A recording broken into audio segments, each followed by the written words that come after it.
Years ago, when I was doing Andy Kaufman, I learned how to meditate, and it's been very valuable. It's been around for a while, but I mean, I think on a widespread level, it's being picked up by everybody now. It's being understood as something more than some kind of religious, nutty thing. It's a system of teaching yourself how to get into a state of relaxation that affects your entire life and the quality of your life. And I do it. I've done it for a while, and I recommend it highly. We talked about mindfulness as being, as much as we pump iron and we run to build our strength up, we need to build our mental strength up. We need to build our mental strength so we can focus, get one-pointed attention, and so that we can be in concert with one another in times of need. Mm-hmm. When you come off the court, you've had a bad call, things going wrong for you, you sit on the bench, you take a breath, and you reset yourself. You reset yourself. And you do that through this mindfulness. You just come right back in and collect yourself. So we practiced mindfulness, is what you have to do. So you would literally have the guys sit in stillness? That's right. Meditating? That's right. Taught them how to hold their hands, mm-hmm. where their shoulders had to be, the whole process of being in upright situations so that you're not slouched and you're not going to fall asleep. And they bought into it. Would you do this before every game? You would do this regularly? You would do this? We introduced it, and we introduced it in training camp. And then day of games, we started using it. And it ultimately became a process where... It's like centering yourself. That's right, just getting back and being centered. Mm-hmm. And I understand also that you're into affirmations and meditation. I am, very much so. How's that changed you? A lot. I just feel like we all operate, and we don't even realize it, on such negative thoughts all the time. Mostly what goes on through our mind and our subconscious is negative. Yeah. Like, I could have done this better. Oh, I'm so dumb. I said stupid this. Do you know what I mean? Like, that's how we think all the time, and I never thought about how I think. And then when I started paying attention to my thoughts and changing them and saying, you know what, thank you for sharing that, brain or spirit or whatever's going on in there, but you know what, I am doing good, I am better, I am trying, and redirecting those thoughts to be more positive thoughts and affirmations like, me and my children are always healthy, we live a joyous life, things like this every single day really help redirect me from the beginning of my day. And it's hard to do, but sometimes it just, out to the universe, I accept all the good things the universe has to offer. You know what I mean? Just things like that every single day just help you to start off your mind and your day in the right way, and it helps, you know what I mean? At this point in the season, I can see the light at the end of the tunnel. Usually before the sun comes up, I offer myself to something greater than myself. If it's for 1 minute, 20 seconds, or 10 minutes, I at least stop in that space in my house every morning. I have a little meditation space where I just go. I have beautiful spiritual readings there. I light my 3 candles there, daily word or something. And I express to this greater energy field than I that I don't want to be alone as I move out into the world. I meditate every day. And I do it in the mornings, and I do it for about 10 to 15 minutes. And I think it's important because it sets me up for the rest of the day. It helps me. It's like having an anchor. If I don't do it, I feel like I'm constantly chasing the day, as opposed to being able to be controlled and dictate the day. Not that you're calling the shots on what comes forward, but the fact that I am set and ready for whatever may come my way. I have a calmness about whatever comes my way and a poise, and that comes from starting the morning off with meditation. For me, it's really just listening to my inner self. I mean, that's basically it. Like you sit in silence, and you just allow these thoughts to come forward, and you get a chance to observe the self and things that may be lying beneath the surface that if you don't have that time to sit quietly on your own, you'll never pay attention to. Because if you think about it, the reality is we're paying attention to so many things that are going on around us. We're constantly taking selfies, we're constantly taking pictures to post on Instagram and all these other things, and we're constantly observing everything that's around us, but we don't take the time to really observe what's going on inside of ourselves. And that's what meditation is for me. Do you meditate, John? I used to meditate a lot. Now I'm more big into visualization. When did you used to meditate? Right around 2010, 2011, I went through this huge spiritual thing where I became obsessed with the power of the mind, and I got into it deep, like really deep, just meditation, visualization, and just realizing how powerful our minds actually are, like how we really do paint our world with our thoughts and our level of self-belief. And so right around 2010, I just took myself to this different mental level where I took myself from being an average Joe.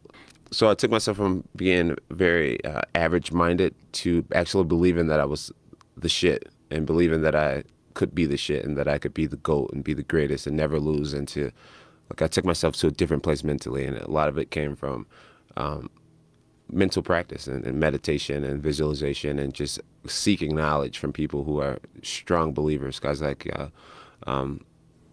Les Brown and Tony Robbins and guys like that. I just became really obsessed with just learning about the power of the mind. So I used to meditate. Now I just kind of, I have a lot of things that stuck with me, a lot of ways of believing that stuck with me that just subconsciously I know who I am, what I'm capable of, and how I believe, and how powerful my mind actually is.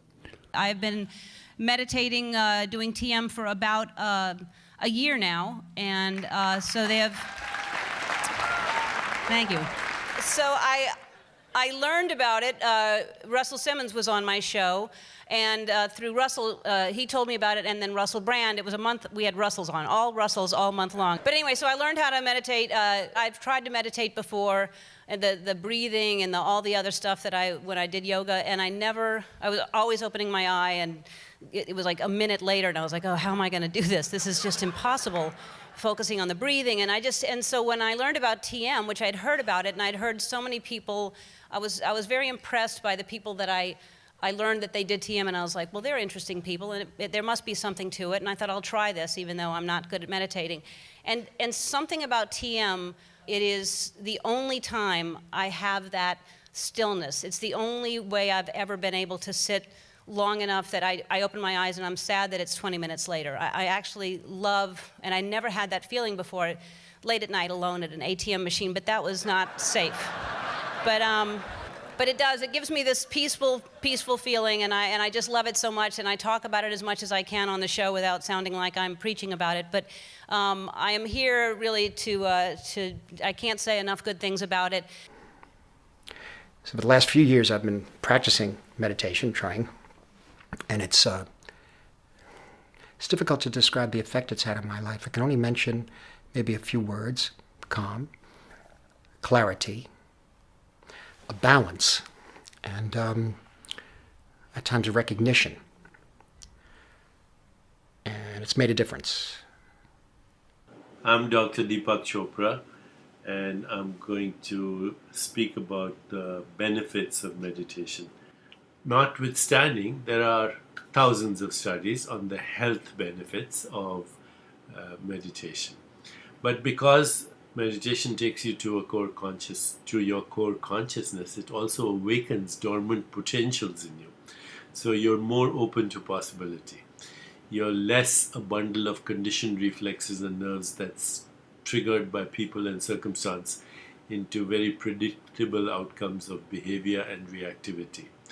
You are more creative because you're more unpredictable, and you recognize the power of conscious choice making and the power of intention.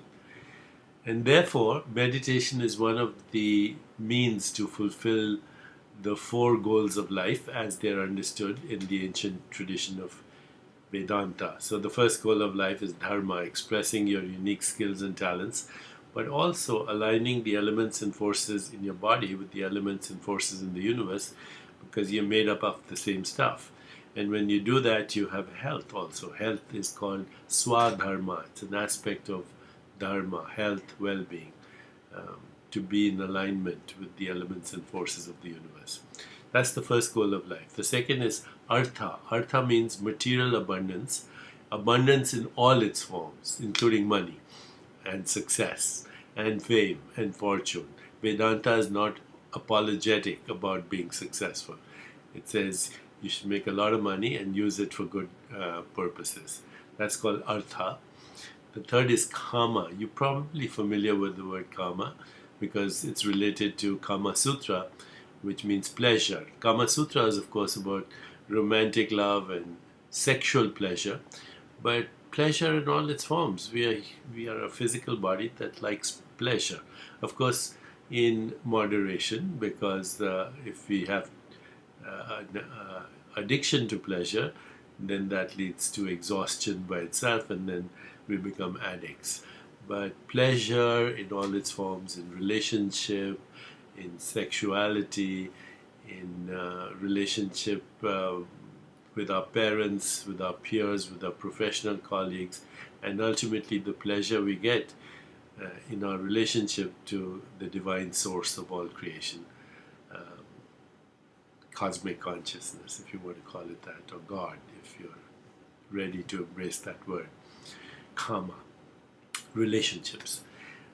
The third or fourth thing is moksha, which means freedom from the conditioned mind. So you can express your freedom to create, you can express your power of intention, you can experience synchronicity, and you can go beyond all conditioning into the field of infinite possibilities and become a co-creator with the elements and forces of the universe itself. So those are the four goals of life: Dharma, Artha, Kama, Moksha. And meditation allows you to fulfill those goals, to find fulfillment in your life.